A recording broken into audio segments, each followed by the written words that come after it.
Wow, what beautiful pictures. You'll be thrilled. Are you all set? We'll maybe start where we left off yesterday. And we showed you this picture, and now it's opened. So this is now open. And that you see the size of that compared to some of the biggest buildings in the country. Actually, the biggest. Hi, Peter. Hey, President Trump. And we have it finished. The water is pouring in as we speak. And maybe we'll show that what it looks like, because I'm sure the fake news will be thrilled. Take a look. This is from just a little while ago.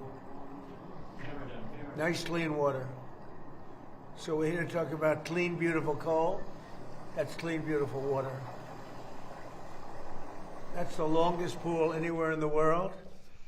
And here you can tell they're not progressive, because this is not a progressive, because progressives never wear or show an American flag. These are proud people from Oklahoma. They came from Oklahoma, a company from Oklahoma, to do it. But you notice the American flag, he's proudly showing off his work. You know he's not a liberal and or a progressive. Used to be liberal, but they changed their name somewhere along the way because liberal wasn't working, but progressive doesn't work too. Although progressive is a beautiful term. They are not progressive. They're degressive. You got that? What do you think?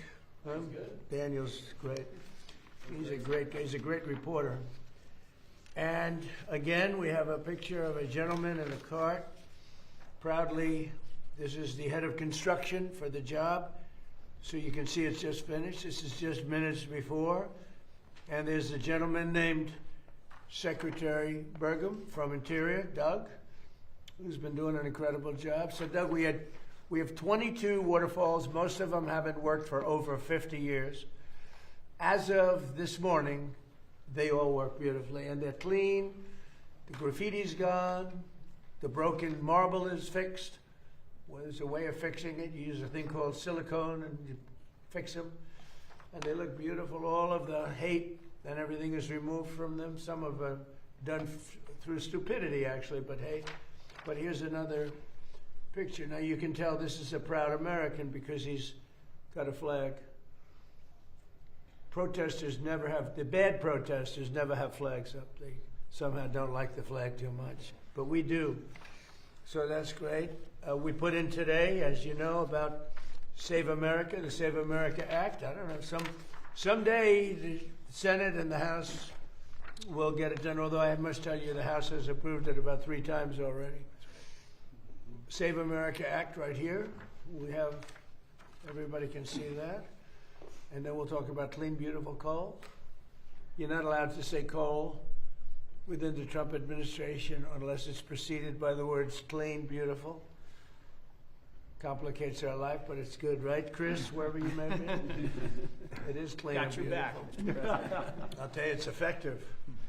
So the Save America Act is all voters must show photo ID. So you go to vote and you show photo ID. Not complicated, right? You know, who could oppose it? They say it's an 80-20. It's not. It's about 99-1, and we'll never find the one person. Andy, congratulations, Andy, on a big victory. Thank you for your help. That's great. I appreciate it, but you're very good at what you do, and I've been backing you right from the beginning for a long time, right? Backing you too, sir. For years, that's right. You have. Thank you. Congratulations. You won a big election. So you have all voters must show photo ID, identification. All voters must show a little thing called proof of citizenship. Would you say that's 99-1, Mr. Pennsylvania? I would say that's maybe 100 to 0. I would think so. They say At least it should be. No, but they say it's 80-20. It's not 80-20. It's 99. And we've never found the one person. There's another one. Then you have no mail-in ballots, but we want to be liberal, as they say. Or we'll say we want to be progressive. So it's no mail-in ballots. You see that's what's happening in California. They're rigging the election. Now, maybe we caught them, and maybe they won't be able to get away with it. They tried with me. They did it successfully the second time. The third time, we made it too big to rig. Too many votes. They couldn't do it. They can only go. They sort of gave up at about 9:07 when they got slaughtered with the votes that came in. But no mail-in ballots except for illness, disability, military, or travel. So we're being very progressive. And we just don't want cheating in our elections. And you see it happening in California. Those numbers are coming down rapidly. They found a lot of mail-in ballots last night, shockingly. So we don't want that. Then we added best of. This is best of Trump. No men in women's sports. No transgender mutilization surgery for our children. I would say that's pretty close to 99 to 1 also. No men in women's sports. I would say that's pretty good. We had the quarterback, Jackson, is the quarterback for the Giants. He's a big, strong guy. And I said, how do you think you do in women's sports, Jackson? He said, pretty good, sir. He didn't know I was joking. He was not worried, so let me put it that way. He would have been the greatest athlete in the history of women's sports. You got to see the size of this guy. Like a male model, and he's going to be a great quarterback. So we talk about that. And so we just would like the Senate, Democrats, Republicans to pass it. Interestingly, Democrat people, not crooked politicians, because most of them are crooked, or they're sick, or they're Trump deranged. There is Trump derangement syndrome. But the people, it's 86, 87%. Democrats. I mean, Democrats are fun. I have a lot of Democrat friends, but I don't know, for some reason when they go into politics, they get radical left crazy, and they're trying to destroy our country, but we're not going to let that happen. So today we're taking historic action to bring down the price of energy and the cost of living for all Americans with the power of clean, beautiful coal. If you look at China, if you look at so many of the successful countries, they're using coal. If you look at some of the real great failures countries, they're using wind. Just keeps blowing, and puts you right out of business. Very expensive, most expensive energy there is. So wind is not working very well, but they keep it going because people get subsidies by countries that are stupid. Doug, I would say we haven't been long on wind. Do you agree with that? He understands numbers very well. You know, Doug was very, very successful. Believe it or not, I used to think it was in energy, but he was successful in technology, and he sold his company to, I think, Microsoft, right? And for a lot of money, and he ran for politics. He ran for office, went to North Dakota, won immediately, won governor, who was very successful for 8 years. And I watched him during one of the performances of some very talented people. And I said, we're going to get him to work for us. And then I said I was going to put him in charge of energy. And he said, sir, there's a better man than me for that one. Not in all ways you feel that, but in one way. In energy, you do. And that was Chris, right? Yeah. Where's Chris? Right here. Right behind you. Well, he's a hard one to find. And Chris has done a fantastic job, and he's one of the reasons we're here today. We have had, we're right now double Saudi Arabia and Russia. If you double them up, that's what we produce, more than anybody else times 2. So think of that. As a result of the $700 million investment that I'm announcing today, we will protect 14 coal plants and 42 coal mines. It's a tremendous number. And build 2 new coal plants and 1 massive new export terminal, because we're exporting coal. Coal's a great business, really a big business, and it's real power. It's in terms of power, there's really nothing like it. You have so many different alternatives. They talk about some, but there's no real alternative. China, by the way, last year built 52 coal plants. They built about two windmills. You know, the only time they build a windmill is when they're trying to sell them to stupid people from the United States, the suckers. And by the way, and all over Europe, they sell the windmills, but they don't use them. I wonder why.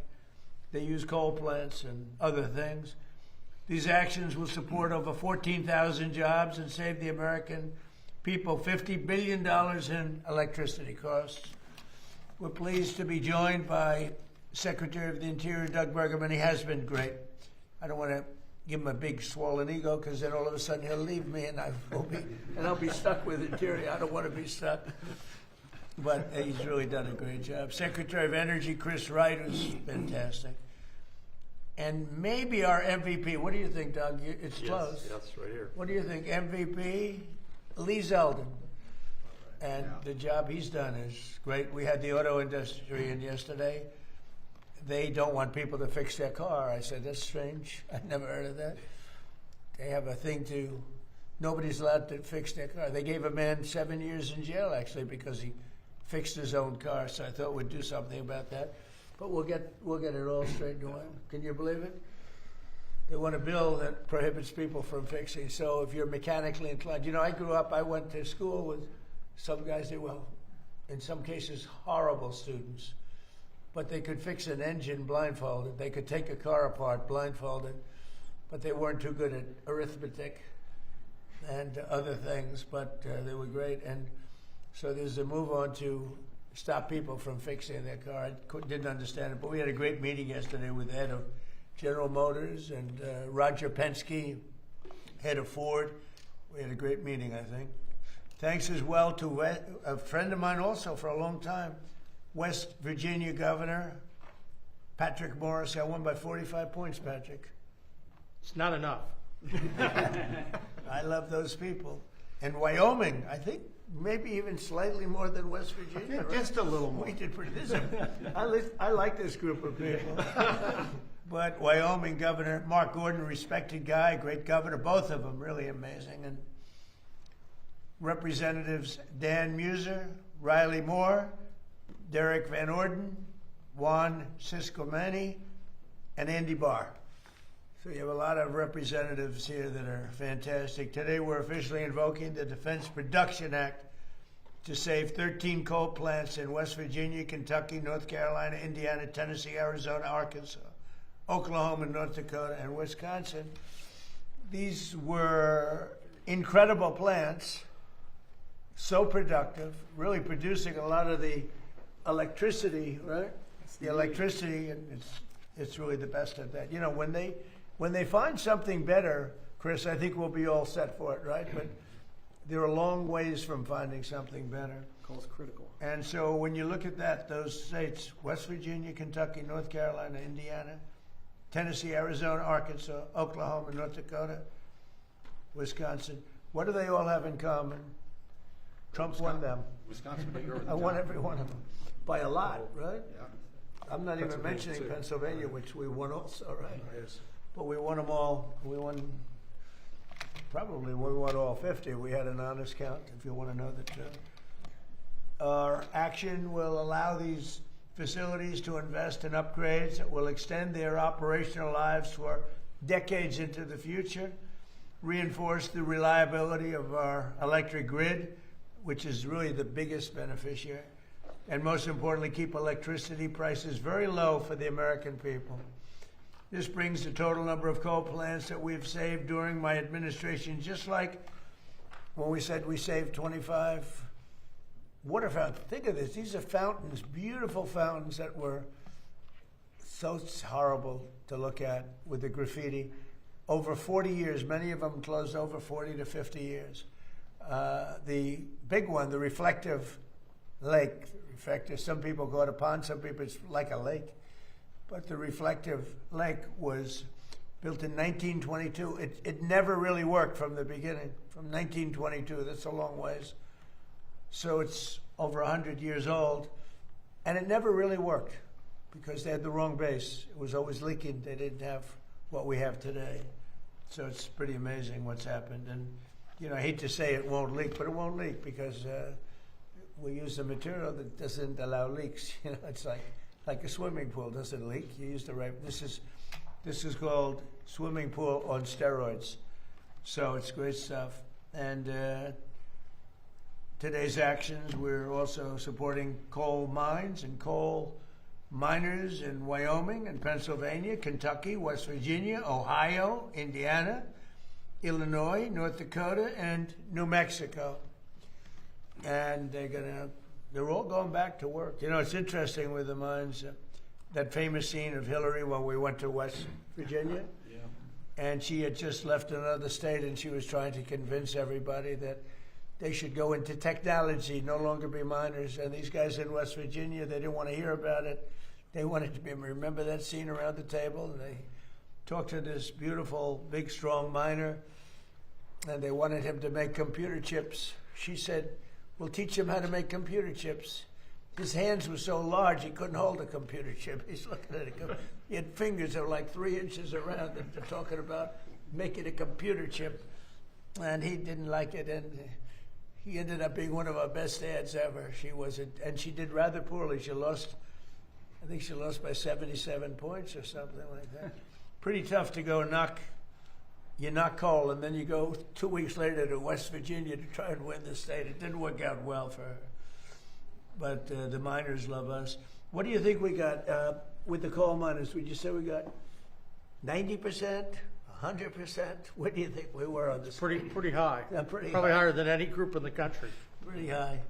Yeah, it can't be bad. Well, we did well with all the groups. I'll tell you, the group that now likes us are the auto workers, because we're building more auto plants now than at any time in the history of our country. So it's great to watch and see what's going on with the U.S. We're the most respected country anywhere in the world, and we were a dead country a year and a half. We were a dead country. We were laughed at. We were a mocked, laughed at country.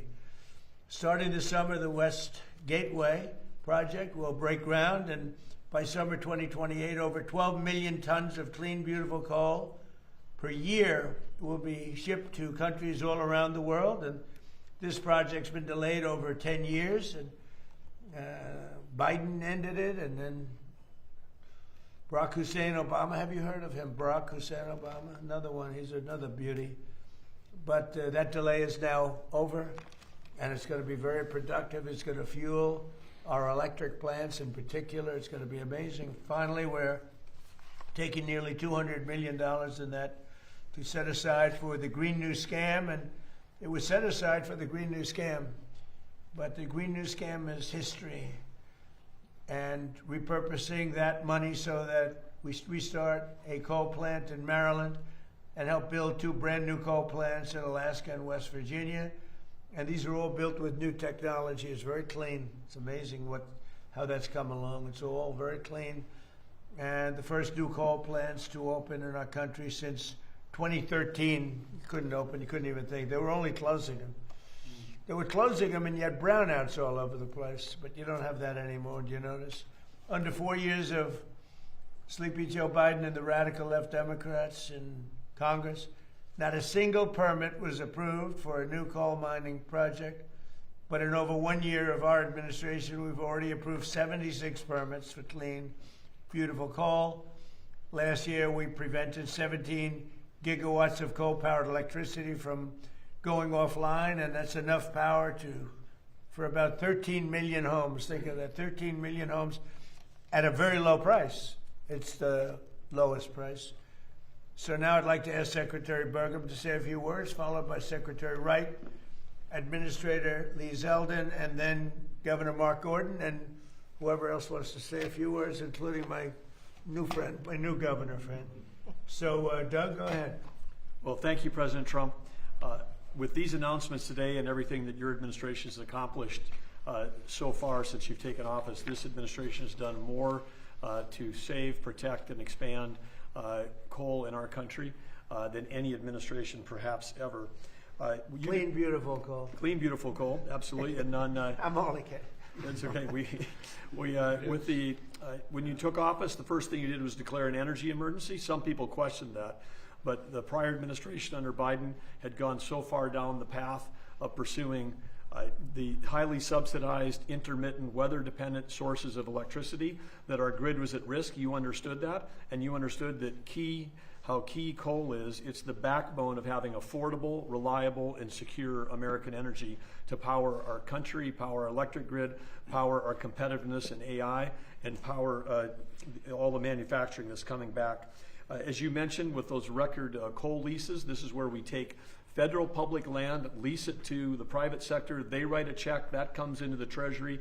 They create jobs, help support local communities. So there was 0 coal leases held in 4 years under the Biden administration. You heard the president talk about 76 here. We've slashed red tape. Those took years to get. Some of these projects for coal mining we've approved in less than 1 month under the emergency procedures. And we also have opened up for leasing another 13.1 million acres that people can bid on in our country on public land. And this is land that was set aside. This is not national parks, it's not wilderness area, it's not our wildlife refuges. This is public land that was set aside for the benefit and use of the American people, including energy development, making sure that we've got affordable, reliable energy. So using those public lands is what we're doing. And then the last thing within Interior, I would say we did strategically designate through the U.S. Geologic Survey, which is part of Interior, designate metallurgical coal as a critical mineral. So it's on the list. And that opens up a number of opportunities. But without metallurgical coal, we don't have coke, we don't have a steel industry. The Biden administration was indiscriminate trying to shut down our metallurgical coal as well as our thermal coal. So, and then the last thing you mentioned, the coal export facility, again, working through all the permitting to drive towards that so that we can be selling clean, reliable energy to our allies in the Pacific who want to do more trade with us. And lastly, again, thank you for creating the National Energy Dominance Council. Our Executive Director, Jared Agan, is here today, but Chris, Lee, and I all have details on that team, and that operates right out of the White House, and that's why President Trump is able to get so much done so quickly. This is the first time ever we had a president with a White House council specifically focused on energy, and what an impact it's having. Well, and thank you. Perhaps slightly less importantly, but I think very important, the National Garden of American Heroes is going to be unbelievable. And I'd like to know how you're doing on that, and how are you doing on the Great Triumphal Arch. So every city, just about every major city, has a triumphal arch. This is an arc that's a real bow, a beautiful bow to your military and military victories. Nobody's had more military victories, including recently, than we have. And they never got the arc built. It's been, the Civil War stopped it. That circle has been sitting there for a long time, for many, many years. And, I guess you could go back to, in 1902 they tried it, but in 1860 and 1880, they just never got it done. The Civil War stopped it the first time. That was a good reason. I think that's probably not a bad, that was a good excuse. But after that, it just never happened, and we're going to get it done. And so we're doing it with the Department of Interior, and we're also doing the National Garden of American Heroes, which is phenomenal. And we're doing something that just came up. We'll have a little breaking news here because nobody's heard of it. But at the Lincoln Memorial, the front was supposed to be the back was supposed to be the front. It never got built because they built two roadways behind it after it was built, and it shut off the gateway to the water. That was really going to be the main entry, and we're going to be doing that. It's called the Promenade. It'll be the Promenade. They want to call it the Trump Promenade, but I don't know if I want to do that.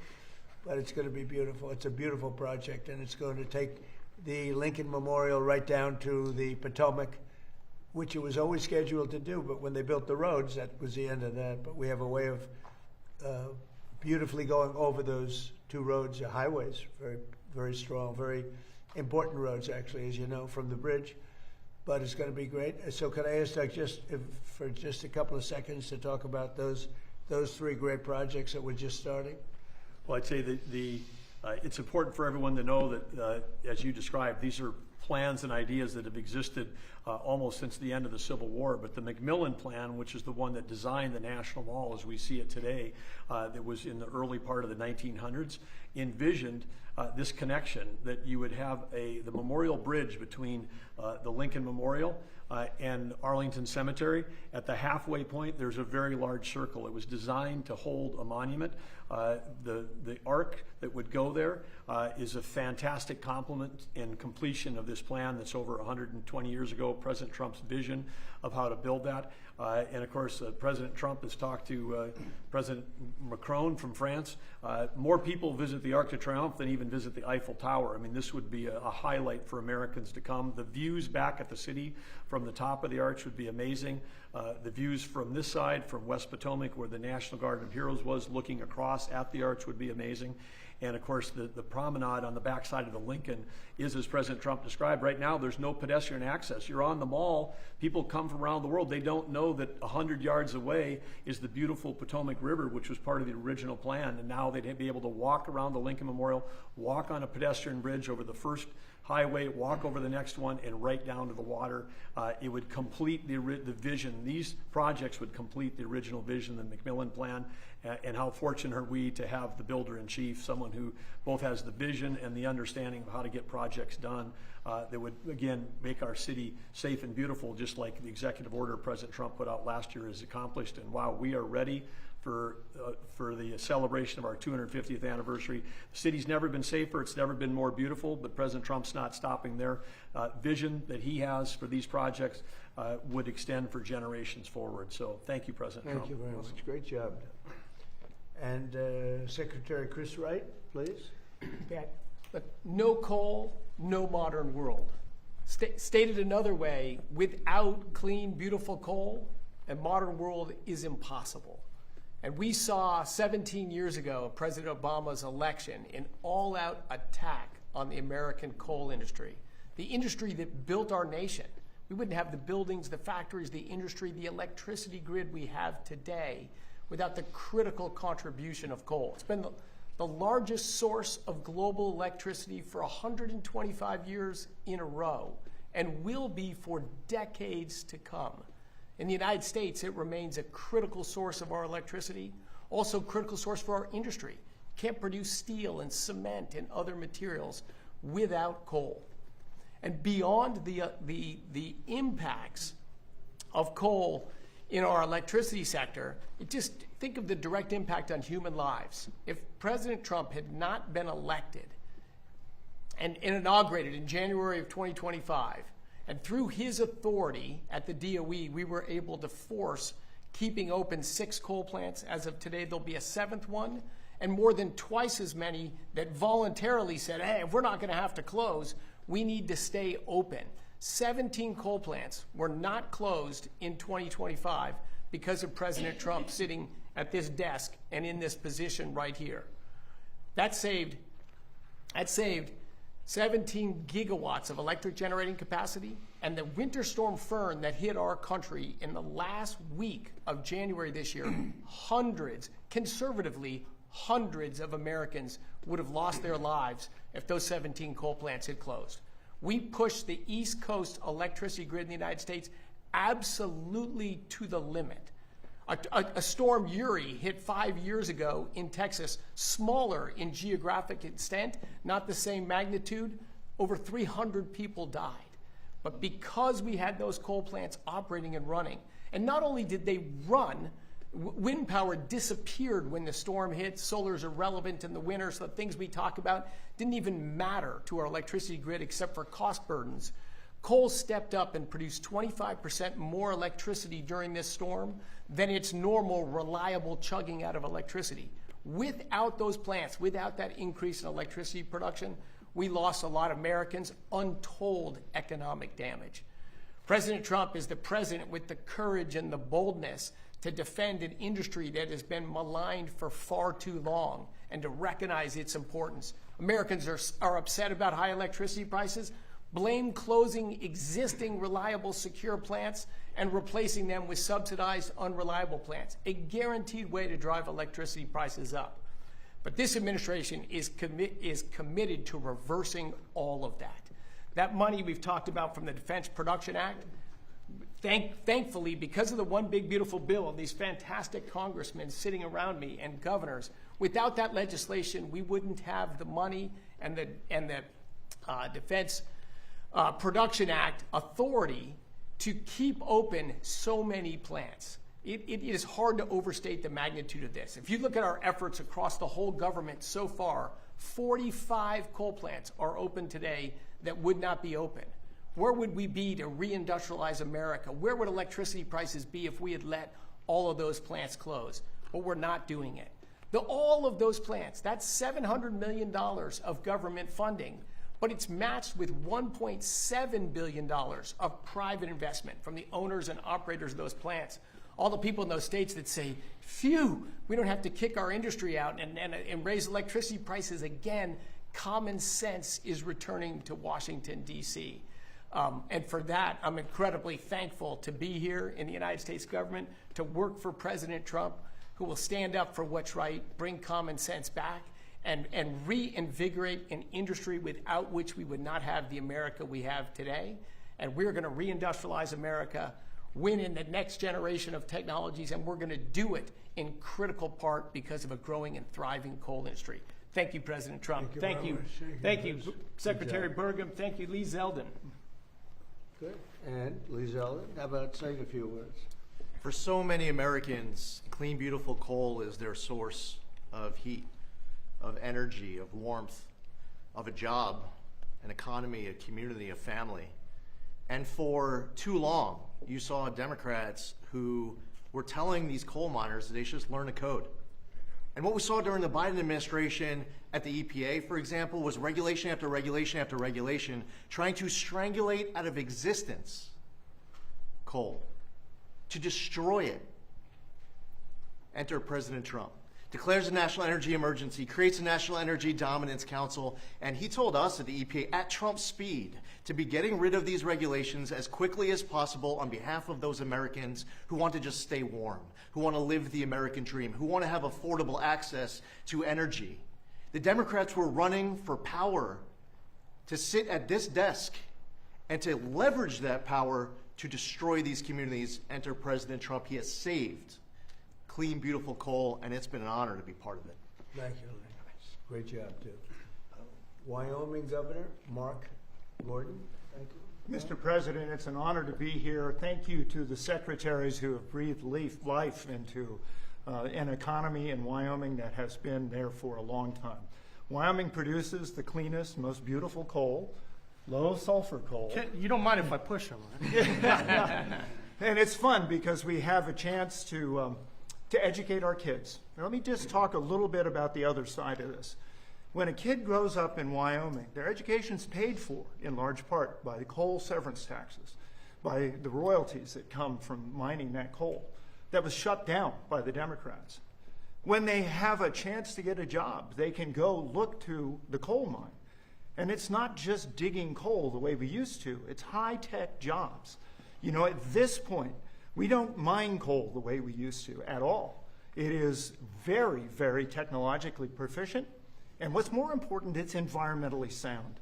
I would invite you to come and look at the reclamation that's happened in the Powder River Basin, and we can demonstrate that it's environmentally sound, that actually wildlife populations thrive and do better.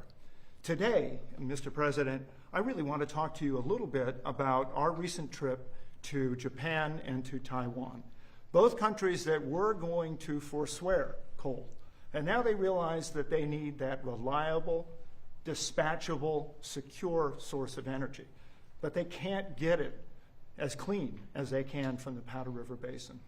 So to be able to open that Oakland port is absolutely essential for the lifeblood of our state and for our coal mines. It is something that we tried to do in your first administration, and we almost got there. We actually were prepared to go through that, I guess, belt that we have on the West Coast with California, Oregon, and Washington, and finally enforce the Commerce Clause to allow states like New Mexico, Wyoming, Utah, to have access to that Asian market. And let me just tell you one last thing about that. It's not just about clean, beautiful coal. We have companies like Peabody that are now saying, we believe we can get rare earth minerals and critical minerals from what we're doing. So we are advancing technology, advancing the opportunities and the security of the state, all because of your vision, sir. Thank you. Thank you very much. Thank you, Mark, very much. Would you like to say something on behalf of West Virginia? I would. I would like I to love say, that place. Mr. President, all West Virginians are so deeply grateful to you for your focus on protecting their energy jobs.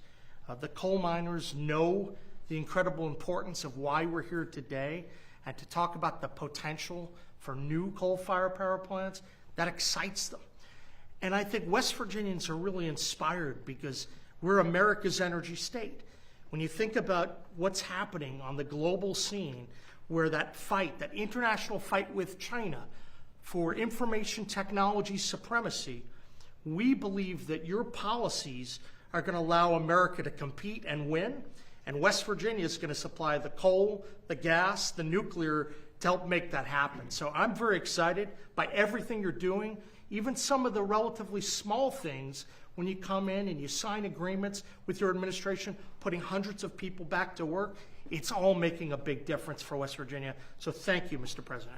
Like, as an example, the Gulf of Mexico into the Gulf of America. It bothered me for many years. We have 92% of the frontage, and we made that little change. And Mexico was thrilled. They were thrilled about it. But that was a good one, right? You were telling me before that was a good one. It's about the United States now for a little while, if it's okay. Would you have any questions, please? Yes, President Trump, this was just crossing as we were heading in here. President Zelensky wrote a letter to President Putin. He wants the two of them to meet to hash out the end of the war in Ukraine because he thinks you are too busy with the war in Iran. Is he right?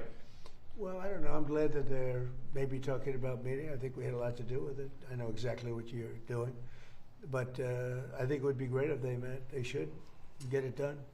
Mr. And President, there's been a lot of talk lately about the Treasury putting your face on a $250 bill. Have you seen a mock-up of the Trump $250 bill?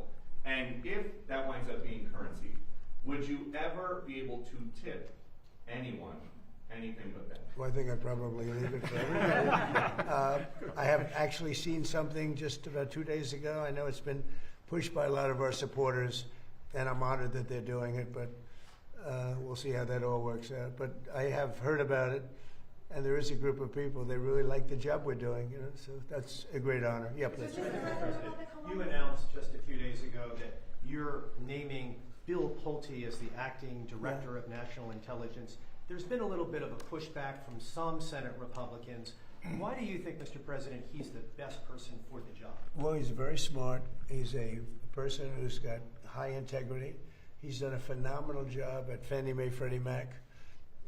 You know, you probably have $1 trillion in value there. When he took over, it was much less. And I guess I'm responsible for that too, because everybody wanted me to sell it in my first term for 10% of what it's worth right now. If I would have sold it, we would have lost $900 billion. We would have lost, I mean, think of it, it's probably worth $1 trillion. And I was offered, people want me to sell it at $100 billion, a very small percentage of what it's worth now. So, and he built it up a lot, did a great job. And it's an acting position, it's not a permanent. He's not going to be permanent because, you know, I don't think he'd want to be permanent.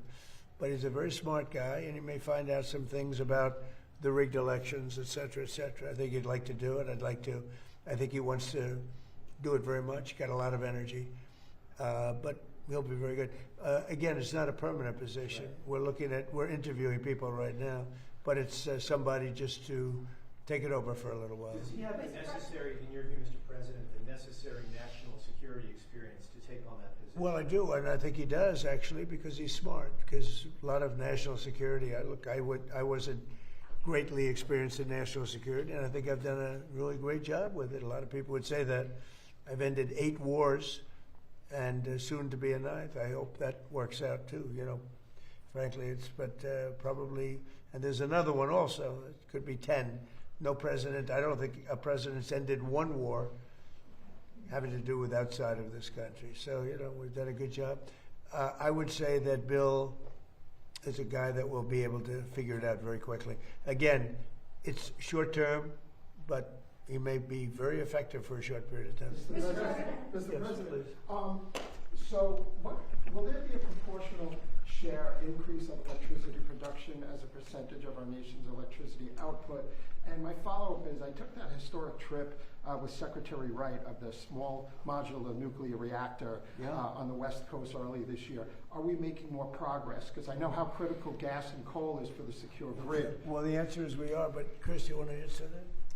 Yes, I mean, our electricity grid essentially runs on gas, coal, and nuclear.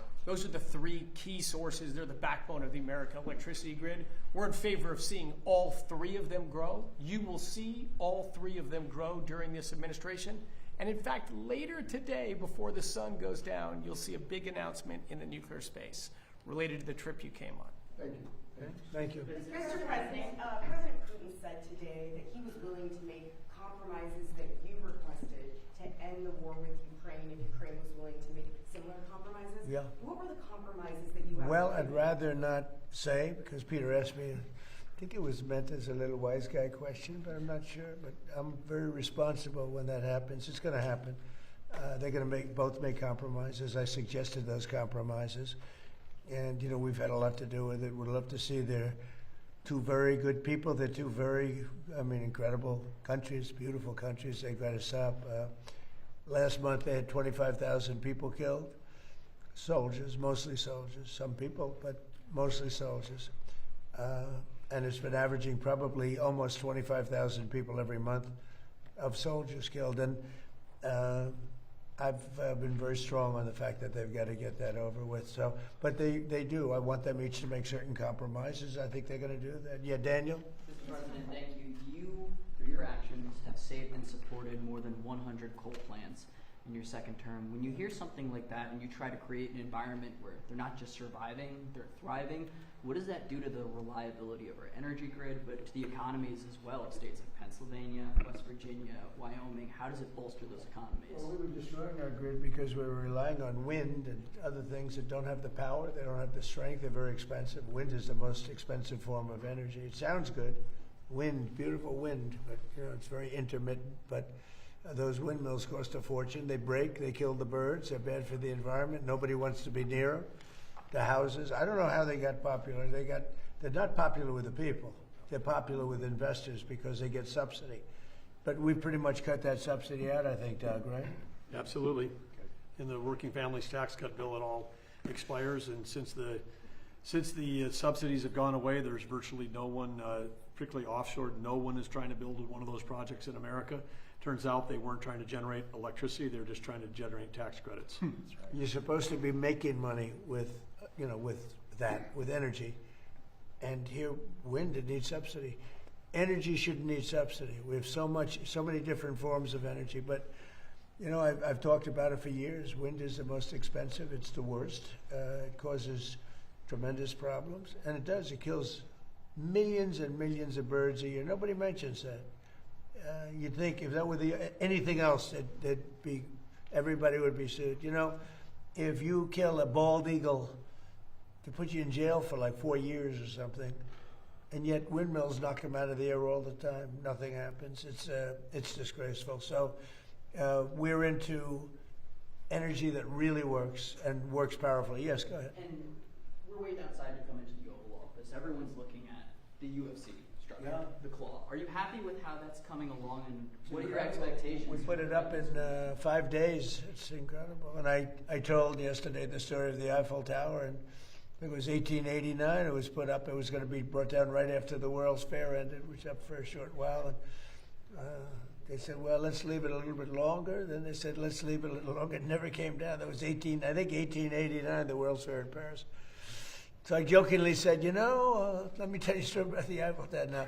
Now, it'll come down after the fight. There were actually some people who said, he wants to leave it up. Yes, please. Mr. President, about the Columbus statue, Columbus Fountain at Union Station, it looks amazing. Thank you. And what does that mean for the relations between Italy and the United Well, States? it means Italian people love Trump.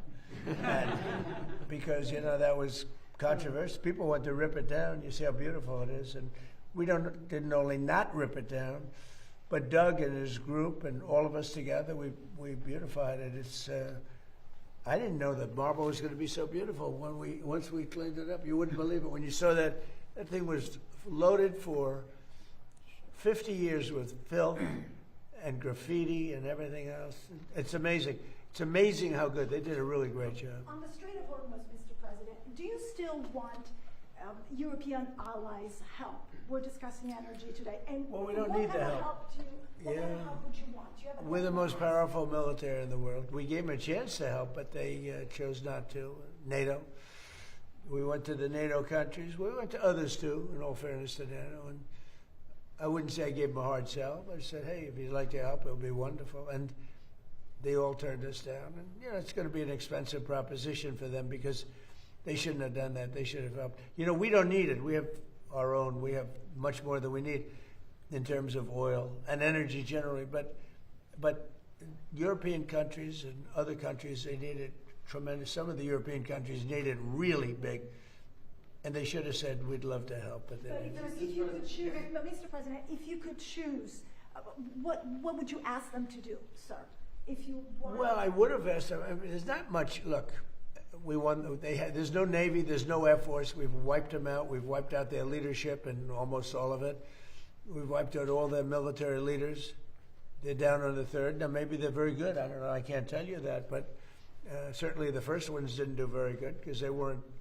They were literally, after 3 days, almost the entire military was wiped out. They had to get new generals.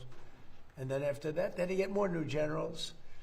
And we knocked out their anti-aircraft, their Air Force, just about everything you can knock out. So, and then you'd read in the fake news that they're doing really well in the war. I mean, it's unbelievable.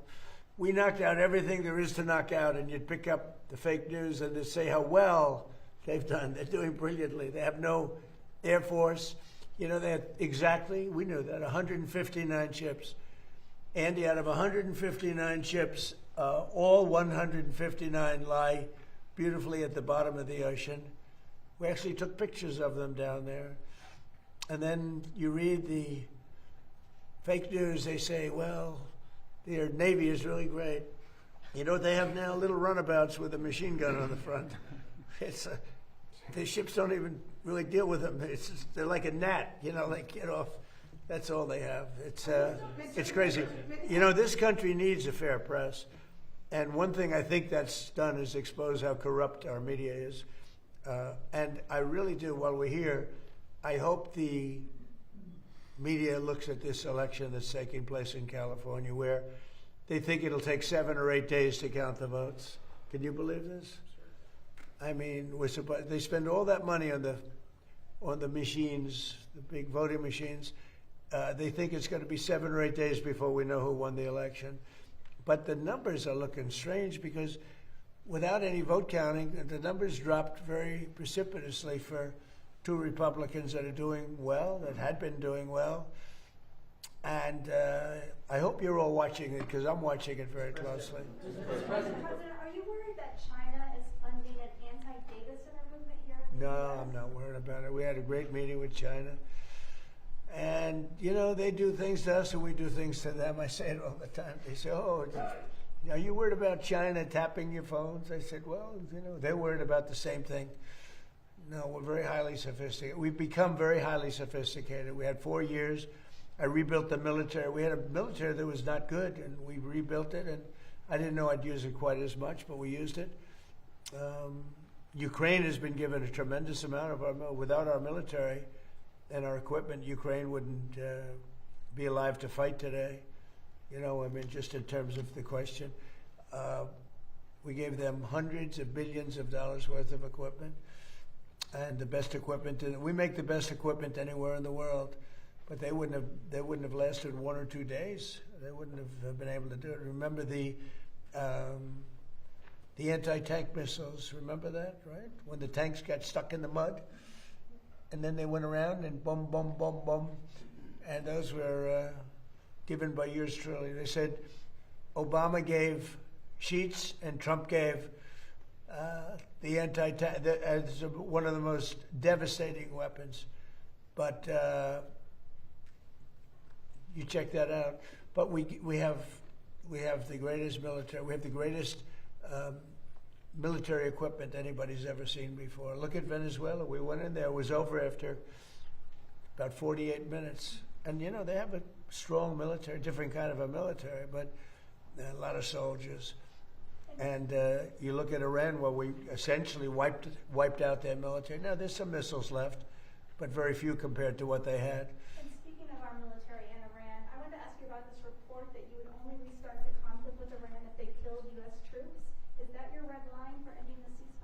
If they killed U.S. troops. What does that mean? That you would restart the war with Iran if they killed U.S. troops. Well, it would be a good reason. I'll be honest with you. If they kill U.S. troops, I think I would do that very quickly. Yeah, that's a very interesting question. Ron, you responded to the vote in the House yesterday on the War Powers Resolution. Also, we've seen Hezbollah reject the U.S. brokered peace in Lebanon. You said that negotiations are in final stages, but Iran's saying they're stalled. They didn't reject me. They didn't reject that. And they're looking. I think Hezbollah. I will tell you, they called us, and they said, "How about stopping?" And I think you're going to see things happen over there. That's been like a little bit of a different world, but it's interconnected with Iran. And it would be really nice if Lebanon could have some peace. Lebanon's been under attack for so many years and always like an underdog. And it would be really nice if it could end. And I spoke to Bibi Netanyahu about that. And I speak to them about it. And I actually spoke to Hezbollah about it. And I think progress is made. That's been going on for a long time. You know, when you look at that for years and years, 48 years, I say, well, let's get this settled. How long has it been going on? 48 years. I said, that's a long time. Not that easy, but go ahead. As we get closer to the midterms, are you starting to factor in domestic reaction to this in your handling of this? Or are you I just do what's right. indefinitely? No, I mean, look, it was like Venezuela. It was very unpopular. Then we won, and my numbers went through the roof. I have very high poll numbers. They went through the roof. It was very unpopular when I went to Venezuela. They said, oh, we don't want... Well, first of all, that one's relatively close. It's sort of a semi-neighbor, right? And the relationship with Venezuela is incredible. We've taken out millions and millions of barrels of oil out of Venezuela. It's very oil-prone. I guess, Chris, one of the most, right? Yes. And we've taken out, you're sort of leading it, but you want to just tell them real fast about the relationship we have with Venezuela, Chris? Yeah, things with Venezuela have gone very well. Venezuelan oil exports today are 3 times higher than they were right before we went in. So it has been a meaningful incremental supply of oil to the world. And one of the reasons we're solving a 47-year-old problem of Iran's race for nuclear weapons and oil prices in the U.S., we wish they were lower. But gasoline prices in the U.S. are, a little over $4. They're $10 in Europe. They're higher in Asia. They're very high in California. The bigger threat to energy prices in the United States is Democratic green energy policies. They have driven up energy prices far more than a conflict in Iran. And the conflict in Iran will come to an end. We hope that crazy green energy, drive up energy prices policy of the Democrats at federal and state levels, we hope that comes to an end too. And remember this, if you want to call it a war or if you want to call it a military operation, you cannot let Iran have a nuclear weapon. And everybody agrees to that, no matter, almost everybody. But wait a minute, our gasoline prices are lower than they were with Biden without that. And he would have let them have, in fact, he inspired them to have, frankly, a nuclear weapon, him and Obama. Obama picked the wrong country, you know that. And the Obama deal, I terminated that, or they would have had a nuclear weapon. That was a road to a nuclear weapon. Our deal, if we make that deal, and it's going well, but who knows, if we make that deal, it's the exact opposite. They will never have a nuclear weapon. It sounds like you're in it for as long as it takes. I'm not going to let them have a nuclear weapon, no. With Obama, it was a road, you know that, it was a road to a nuclear weapon. That was a short-term agreement, and at the end of which they would have a nuclear weapon. So they would have had it 4 years ago. Then we attacked with this beautiful plane right here, the B-2 bomber. We attacked 10 months ago. We attacked their nuclear sites, and they were obliterated. It turned out that, CNN was wrong. They said, well, maybe they weren't hit that hard. They were hit so hard, nobody knows if you can even get it out. But the only ones that have the capability of getting out is us in China. We're the only ones with that kind of equipment that's powerful enough to go down that deep into a mountain. But that mountain crushed it. That mountain literally collapsed on top of it. Those pilots did one hell of a job. And now the atomic energy, as you know, has backed us up on that. They think it's a very, very hard thing to get it. But we'll get it anyway. But we're the only one, and China. I believe China too, but we're the only two that have the capability. Joe Biden is out promoting a new book this week. When you met with Joe Biden, President Joe Biden, right here in the Oval Office on November the 13th of 2024, could you detect any cognitive decline in President Biden at that time? No, not really. I mean, he was the same guy I've been watching for a long time. I mean, you could go back 40 years. I watched him 40 years ago, 30 years ago. He was never the sharpest guy. You do know that, right? It wasn't like he was sharp as a tack. But, no, it was the same guy. They actually invited me here before the election, which was strange. You know, we went here before, but then I met also, as you know, we did the ritual. And, I mean, he was fine as far as I was concerned. I don't know, something happened to him during the debate. It could have been me. You know, I thought I had a very good debate. Nobody ever says that. They say that Biden did badly. What about me? Did I do well? You know, there's a reason he did badly. So the question is, did he do badly because he choked or because he didn't have it? But he didn't have a good, I would say this, he did not have a good night. But during that time period, you met with him for about 2 hours. You didn't feel he was No, he spoke softly, very softly. And as we started to speak, you know, I mentioned this to people. He spoke very, very softly, very low. And as we talked, we got along really well. And I thought he was fine. When I say fine, I mean, was he like talking to Doug Burgum? Was he like talking to Chris? Was he like talking to any of these monsters up here, all these tremendous politicians and environmental geniuses? Was he like talking to Andy Barr? No. He was fine. I have a question about Hunter Biden.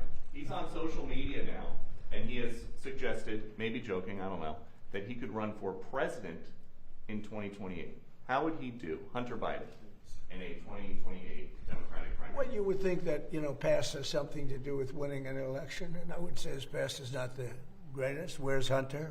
Remember my Where's Hunter? It became the #1 shirt anywhere in the world for about 3 weeks. I'm not going to say bad. I'm sure, you know, hey, if the guy from Maine can do well, I guess Hunter could do well too, because the guy from Maine is a basket case. And I would say worse than him is the one from Texas that looks like Alfred E. Newman. I would say that if he can do well, maybe Hunter can do well. I'm not sure. It'll be pretty close as far as I'm concerned. And I've got a question about the nuclear dust. So the bombers go in, they entomb a lot of this enriched uranium. Yeah. At this point, do you need a deal with Iran to go get it? Or have you thought about just a covert, daring, send in the SEALs, send in the Rangers? But I didn't want to be Jimmy Carter, you know. I didn't feel like being Jimmy Carter. So that's off the we table. did. Well, we thought about it right at the very beginning, before we did what we did, before we destroyed their entire military. We thought about it, and I didn't want to be in a position where you had, you know, to get there. It's not like Venezuela. Like you go in, you're there for a matter of minutes, and you're out, and everybody's waving goodbye as you take off, and you brought the cargo back. This is different. You'd have to be there for 2 weeks. You'd need massive equipment. You'd have to airlift the equipment in. You know, you're in a war zone.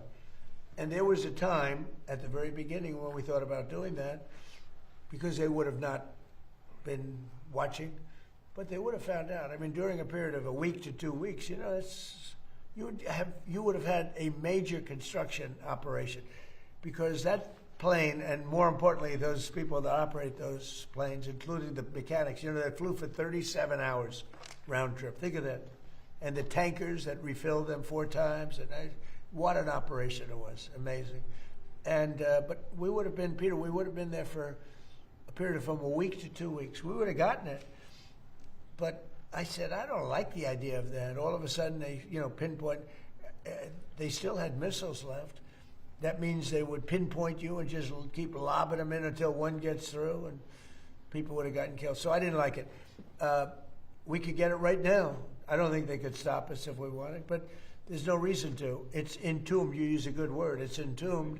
We also have cameras on it through Space Force. We have very powerful cameras. Every door, there's a door. You know where the doors go? They go to bad places. But every single place on those mountains is basically three, because we also hit it with tomahawks after. You know, after that we hit it with tomahawk. Every inch of that land has cameras on it. We have about 9 of them, and they're on it. We cover it. So if anybody even got near it, we would know what we had to do. And we've heard you want to meet with the new Ayatollah, the new supreme leader. I don't want to meet, but if I did meet, I'd be honored to meet him. I'd like to see if we make a deal. But if we make a deal, it's possible that I would meet him. I'd be okay with Would that. that happen here in the U.S., White House? Oh, I don't know, Can't Peter. be- I haven't really heard too much about it. I didn't suggest it, but some people have suggested it. If it happened, it would be happen. I'd be respectful. Do you think because Epic Fury killed his dad and his wife and his kid that he's got hard feelings and wouldn't want to meet? Well, I would say I'm not his favorite person. But with that being said, he's probably I don't know. He's probably a professional. In some circles, he has a very good reputation, actually. You know, sometimes some people say bad, but a lot of people say bad about me. It's totally false, of course. Mr. On jobs, tomorrow the jobs report will be released. While the unemployment rate has been steady at 4.3%, the black unemployment rate has been 7.3%. When you ran for president, you courted black voters and talked about what you described as black jobs. How do you describe why this disparity is happening? What can you do to close that? Well, we're doing very well with the black jobs, African American jobs. I saw some numbers that we're doing really well. But where we're really going to do well is when all these plants are open. You know, we're building many car plants. We're bringing cars back from Germany. We lost the car industry years ago. 54% of the industry went to Germany, Japan, Canada, Mexico. It's all coming back. It's amazing. And where your black worker is really going to do well is when those factories open. So I think they're going to be great. We've been doing very well. It's been a big focus for me. Yeah, please. Yeah, thank you, Mr. President. On today's announcement, how do you ensure the estimated cost savings are passed on to the consumers and not held by the company? And then on Iran, what specific progress has been made today in talks with them, and where are the sticking points still?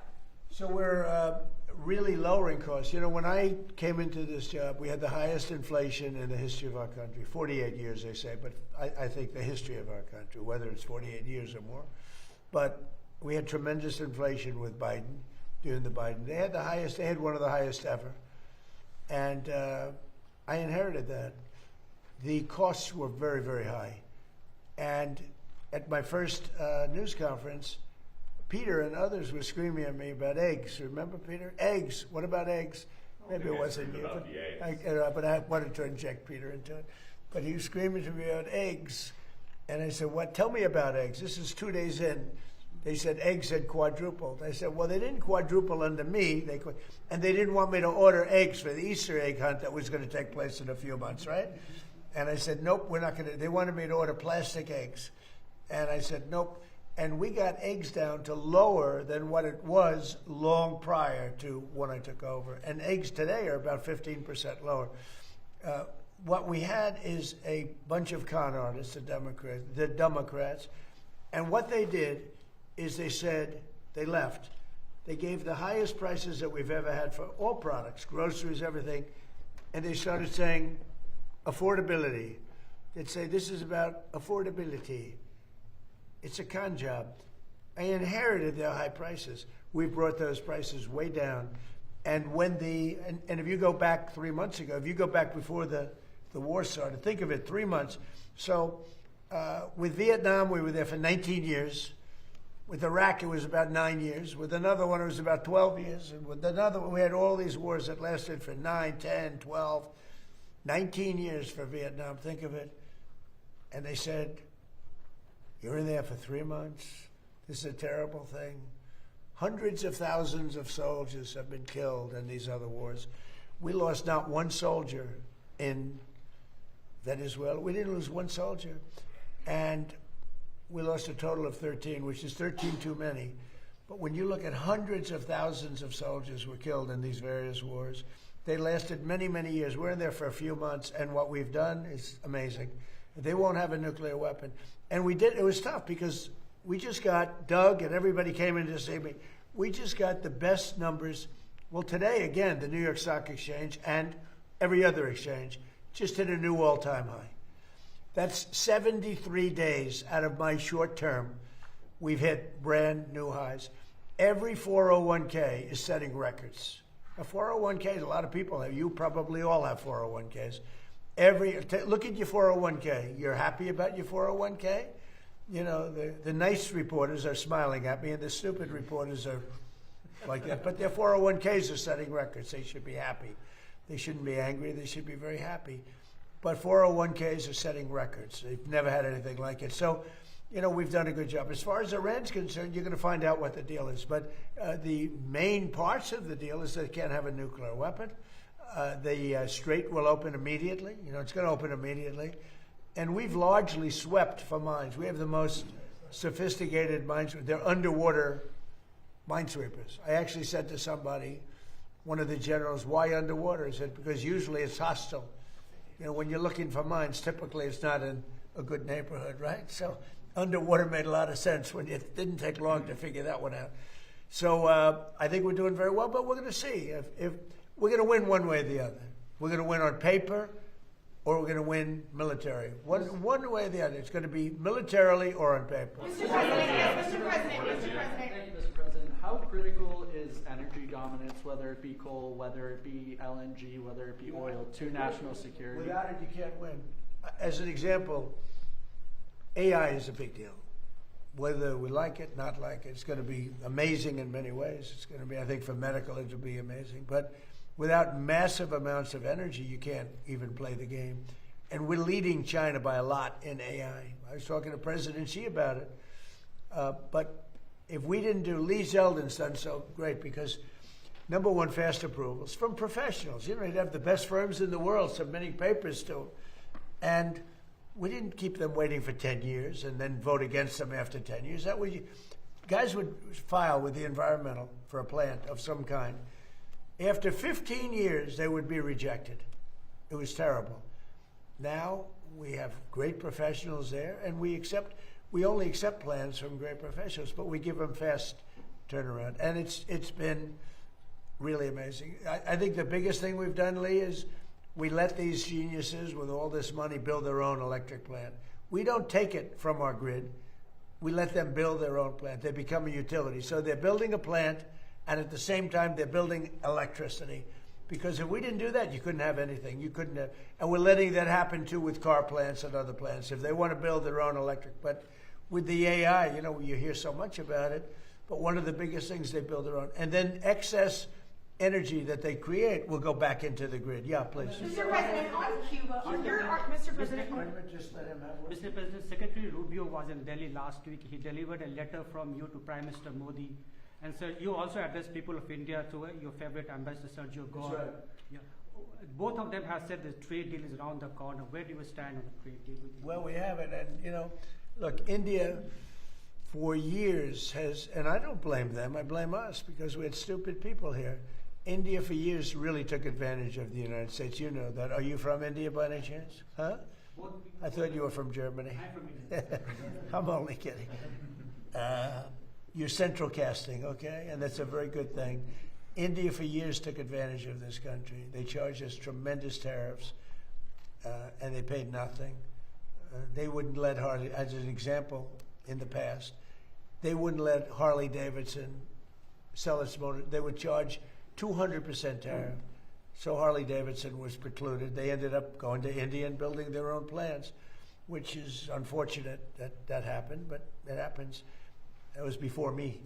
But they charged tremendous amounts of tariffs to our company, and we didn't charge them anything. You know, they sold motorbikes here too. You know what we charged them? Nothing. And now it's the exact reverse.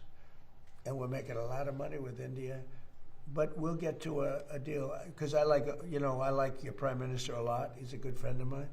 Get along great, and we're going to make a deal. We have a very good relationship. Mr. President, speaking of deals, Mr. President, on Cuba, are your sanctions on Cuba meant to accelerate its collapse? No, we just want them to be a nicely run country that can feed its people.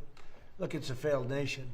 Without Venezuela, Venezuela, because it has such wealth in the ground, mostly in the ground. But Venezuela took care of them for years, and they took care of Venezuela. They were like the bodyguards. When we went in and burst into their country, the Venezuelans were guarding Maduro and everybody else. It was mostly, the soldiers were in that case, we had a lot of Cubans were guarding. The Cubans were the guards, and they're good soldiers.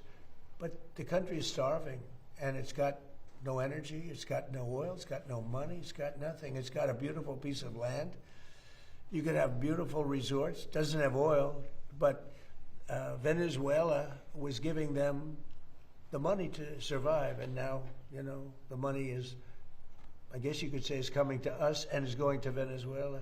Venezuela has been an amazing thing because we've paid for the cost of the attack many, many times over, and it's been a long time since you've Do you heard think of that it. Cuba is close to collapsing, though, based on everything you just laid out? Do you think that Cuba is close to collapsing? It sort of collapsed, and we're going to handle that as soon as we've finished. I like to do one thing at a time, and we'll take care of the Islamic Republic of Iran. And as soon as that's done on our way back, we'll just make a little brief stopover. Mr. President. We'll take care of it. We want to help them out. Look, we have a lot of people that voted for Trump. Whether they did or not, it didn't matter. But I had 95% of the Cubans voted for me. They're unbelievable people. They're energetic. They're entrepreneurial. Some of the richest people in Miami are Cuban. They're unbelievable. And I'm going to take good care of them. I'm going to let them go back to their land. They want to be back with family. They have a lot of family over there. They've been treated very badly by Cuba.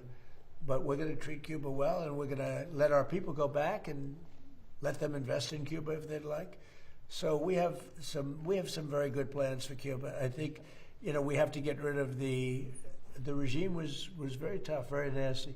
The difference is now they don't have money coming in. They had a lot of money coming in from Venezuela. They don't have any money coming. They had oil coming in. They had money coming in. But we're going to take care of Cuba. Mr. President, sir. And you know what? They want us to.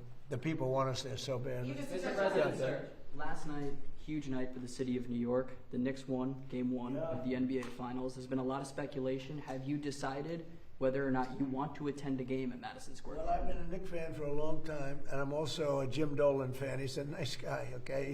He's been a long time wanting to win, and he's a competitive guy, and he's got a team that's amazing. I don't think they've lost a playoff game. Can you imagine that? And it was not looking good. I saw the beginning of the game, and it wasn't looking good. I missed the middle because I talked to generals all night long now. But I watched that end of the game, and they were dominant. Really amazing. And Wemby's a great player. He's going to be a great player, and he is already a great player.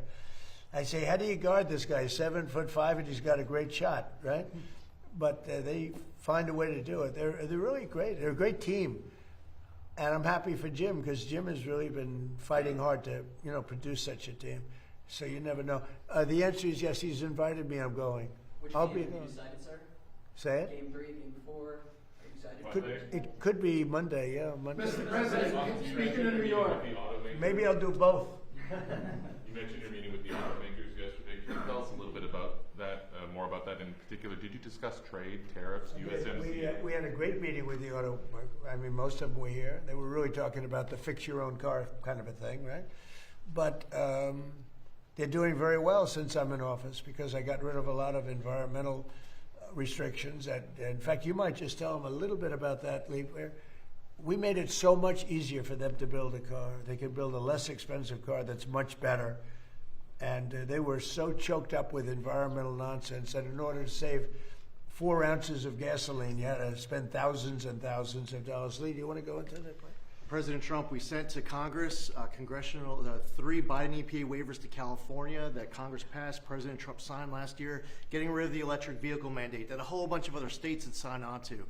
Just a couple of months ago, President Trump announced here at the White House the largest act of deregulation in the history of the United States, the repeal of the 2009 endangerment finding. All the greenhouse gas emission standards in light, medium, and heavy-duty vehicles were following the law. And what that means for cost of living, just on that act alone, $2,400 more affordable per vehicle for Americans. The victories come out every single day. President Trump gave us very clear guidance. He wanted us to act at Trump speed to get this done as fast as possible. And what you see now all across America is billions upon billions of investments all across this country with new factories being built. They believe in America. They're investing in America with the American jobs to come up with it. And by the way, consumer choice, we got rid of that climate participation trophy for that annoying start-stop feature in cars to make your car die at every stop sign and red light. So yeah, the gifts, the receipts, the wins, they keep coming, and we're just getting started. Do they ask you for any tariff changes on auto? No, they didn't do that. Look, they're making so much money now because, I did something else that, I don't know, does it because we have no tax on tips and no tax on Social Security, no tax on overtime, right? So that's really been big. That's turned out to be much bigger than anyone knew. If you look at the people, they're saving from $5,000 to $7,000, $8,000 even on average because of that. So it's been good. But I did something else that nobody talks about. If you buy a car and you borrow money, you're allowed to deduct the interest for income tax purposes. Never happened before. And deductions were always meant for rich people. They weren't meant for middle-class people or other people wanting to buy a car. So now you're allowed to get a deduction of your interest payment. That's a tremendous thing. I mean, but what's the key? Only if the car is made in America. Thank you very much, everybody.